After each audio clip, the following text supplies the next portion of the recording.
मैं हूं Mohammad Rizwan Khan, government arts girls college Kota, assistant professor हूं समाजशास्त्र विभाग में। और आज हम बात करने वाले हैं कोटा विश्वविद्यालय कोटा के पाठ्यक्रम के अनुसार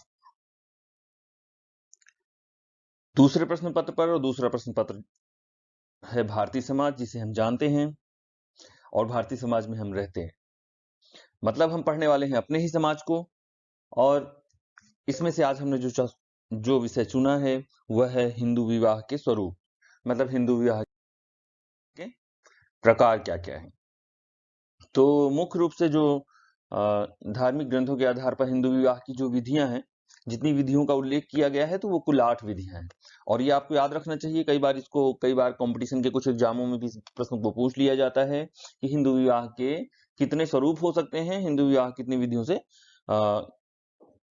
किया जाता है। ठीक है, तो ये 8 प्रकार की विधियां हैं जिन्हें हम पढ़ने वाले हैं। और इसे हम अपने अगले वीडियो में मतलब 1-2 और सीरीज तक पूर्ण करने का प्रयास करेंगे। पहला जो विवाह का स्वरूप है हिंदू विधि से, वो विवाह है ब्रह्म विवाह। और देखिए, एक बात बता दूं, हिंदू धर्म ग्रंथों के अनुसार ब्रह्म विवाह को सबसे अच्छा विवाह माना गया है। मतलब यदि कोई भी व्यक्ति ब्रह्म विवाह करता है या ब्रह्म विवाह के को अपनाता है, ब्रह्म विवाह के तरीके को अपनाता है, इस विधि को अपनाता है, तो यह हिंदू धर्म ग्रंथों के अनुसार विवाह के सभी विधियों में से सर्वश्रेष्ठ विवाह माना गया है। अब याज्ञवल्क्य के अनुसार ब्रह्म विवाह वह विवाह है जिसमें वर को बुलाकर अपनी सामर्थ्य के अनुसार अलंकारों से अलंकृत करके कन्यादान किया जाता है। ऐसे विवाह से उत्पन्न पुत्र 21 पीढ़ियों को पवित्र करने वाला होता है।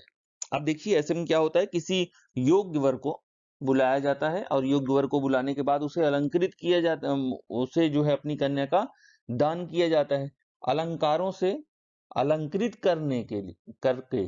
ठीक है, मतलब कन्या को दान भी कैसे किया जाता है, आभूषणों से और जो भी चीजें होती हैं उसके पास अच्छा जो भी वो कर सकता है बेहतर से बेहतर, तो उस तरह से सुसज्जित करते हुए, अलंकारों से अलंकृत करते हुए कन्या का दान उस व्यक्ति को कर दिया जाता है। और यह माना जाता है कि यदि ब्रह्म विवाह से पुत्र उत्पन्न होता है तो वह 21 पीढ़ियों तक के लिए 21 पीढ़ियों को भी पवित्र करता है। मनु ने इस विवाह की व्याख्या मनुस्मृति में की है। ये भी क्योंकि मनुस्मृति को हिंदू धर्म के अनुसार सबसे महत्वपूर्ण ग्रंथों में शामिल किया जाता है, तो वेद की ज्ञाता शीलवान वर को स्वयं बुलाकर, मतलब कैसे वर का भी चयन किया जाना चाहिए इसमें, योग्य या जो वेदों का ज्ञाता हो, ऐसे वर का चयन किया जाना चाहिए। स्वयं बुलाकर वस्त्र और आभूषणों आदि से अलंकृत कर पूजा एवं धार्मिक विधि से कन्यादान करना ही ब्रह्म विवाह है। मतलब अपनी कन्या को अच्छी तरह से सजाकर, आभूषणों से सुसज्जित करके और जितना बेहतर किया जा सकता है इस तरह से ऐसे व्यक्ति को अपनी कन्या का दान कर देना जो वेदों का ज्ञाता हो, और उससे कन्या का विवाह करना ब्रह्म विवाह कहा जाता है। मजूमदार ने इस विवाह को सर्वश्रेष्ठ विवाह बताया है। वैसे भी सभी प्रकार से जो हिंदू विवाह की जो विधियां हैं और जो धर्म शास्त्रों के अनुसार ब्रह्म विवाह सर्वश्रेष्ठ विवाह माना जाता है। देखिए, एक बात समझने की कोशिश कीजिएगा। हम विवाह के जिन 8 स्वरूपों पर चर्चा करने वाले हैं, जिन 8 स्वरूपों को पढ़ने वाले हैं, उसका ये मतलब नहीं है कि अगर मैंने कहा कि सर्वश्रेष्ठ विवाह है तो वो मेरी तरफ से सर्वश्रेष्ठ विवाह है। हम समाजशास्त्री दृष्टिकोण से विवाह के उन स्वरूपों को देखने का प्रयास कर रहे हैं जो स्वरूप हमारे भारतीय समाज में हिंदू विवाह के प्राचीन समय से आज तक रहे हैं और अभी भी उनका अस्तित्व किसी हद तक कायम है। देखिए, अभी विवाह जो है विभिन्न अलग अलग प्रकार से किया जाता है और उसे सामाजिक मान्यता भी मिलती है, कानूनी मान्यता भी प्राप्त होती है। हालांकि सामाजिक मान्यता आज भी उसी तरह से महत्वपूर्ण है जिस तरह पहले थी, और विवाह का अस्तित्व है। तो लेकिन ये जो हम प्रकार पढ़ रहे हैं, ये धर्म शास्त्रों के अनुसार किस प्रकार का विवाह जो होता है वो सबसे अच्छा माना जाता था, तो वो ब्रह्म विवाह था। ठीक है, दूसरा जो प्रकार आज हम शामिल कर रहे हैं वह विवाह है दैव विवाह। मनुस्मृति में दैव विवाह का वर्णन निम्न प्रकार मिलता है।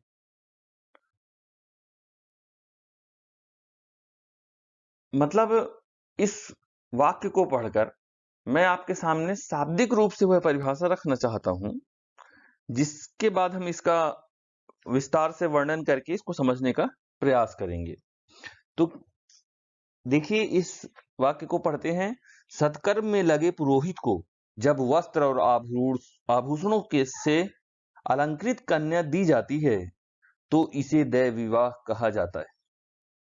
मैं इसे शब्दशः आपके सामने इस परिभाषा को रखना चाहता था कि मनुस्मृति में दैव विवाह को किस प्रकार परिभाषित किया गया है। तो अब देखिए, यदि कोई व्यक्ति या कोई पुरोहित, अब व्यक्ति नहीं, यहाँ पे हम पुरोहित कहेंगे, जो पूजा पाठ या यज्ञ का कार्य करता है, अगर यज्ञ के कार्य में लगा हुआ कोई पुरोहित है, सत्कर्म में, धार्मिक कार्य में लगा हुआ कोई पुरोहित है, ऐसे पुरोहित को, ऐसे व्यक्ति को वस्त्र और आभूषणों से, देखिए वस्त्र और आभूषण में बार बार इसलिए कह रहा हूँ, पहले समय में जो लोग जो है वह उस समय पे ऐसा तो होता नहीं था कि जमीन का पट्टा हुआ करता था, भूमि के पट्टे हुआ करते थे, एक कोई घर हुआ करता था, या संपत्ति के जो विभिन्न प्रारूप जो थे वो ज्यादा प्रचलित नहीं थे। जो सबसे ज्यादा प्रचलित हुआ करते थे वो आभूषण होते थे।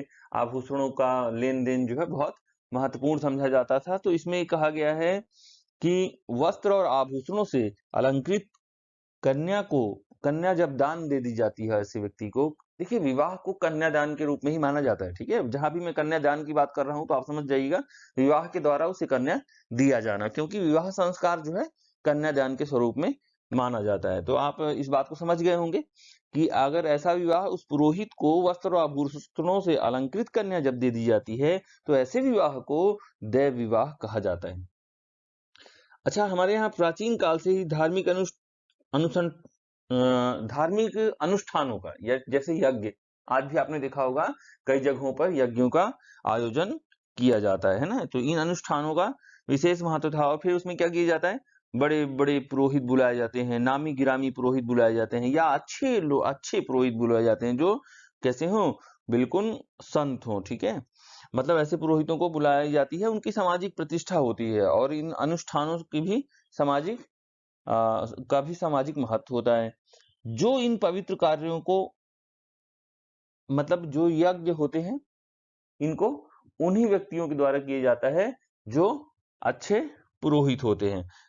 अब आ, अब यदि एक यहाँ पे शब्द आ रहा है कि यजमान, यजमान मतलब जिसके यहाँ पर यज्ञ हो रहा है, जो यज्ञ का आयोजन करा रहा है, तो वो क्या करता है, कई बार पुरोहित को अपनी कन्या का दान करता है। यजमान अपनी कन्या का विवाह कर देता है, किससे, पुरोहित के साथ।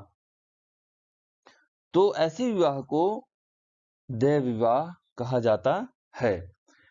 याज्ञवल्क्य तथा गौतम ने दैव विवाह को किस प्रकार लिखा है, यज्ञ करवाने वाले पुरोहित को दक्षिणा के रूप में कन्या को आभूषणों से सुसज्जित करके दान कर देना ही दैव विवाह है। मतलब तो जिस पुरोहित ने यज्ञ करवाया, जिस पुरोहित ने धार्मिक अनुष्ठानों का आयोजन किया, उस पुरोहित को दान स्वरूप सुसज्जित करके, आभूषणों से सुसज्जित करके, वस्त्रों से सुसज्जित करके अपनी कन्या को ही दान कर देना, ऐसा विवाह दैव विवाह माना जाता था। और ये सर्वश्रेष्ठ विवाहों में से एक है। इसे हम हिंदू धर्म विवाह का मतलब दूसरा सबसे महत्वपूर्ण और श्रेष्ठ विवाह मानते हैं। ठीक है, अब बाकी जो है हम इसके और प्रकार अगले वीडियो में पढ़ेंगे। जो देखिए, इसके बाद है आर्य विवाह और प्रजापत्य विवाह, असुर विवाह, गंधर्व विवाह।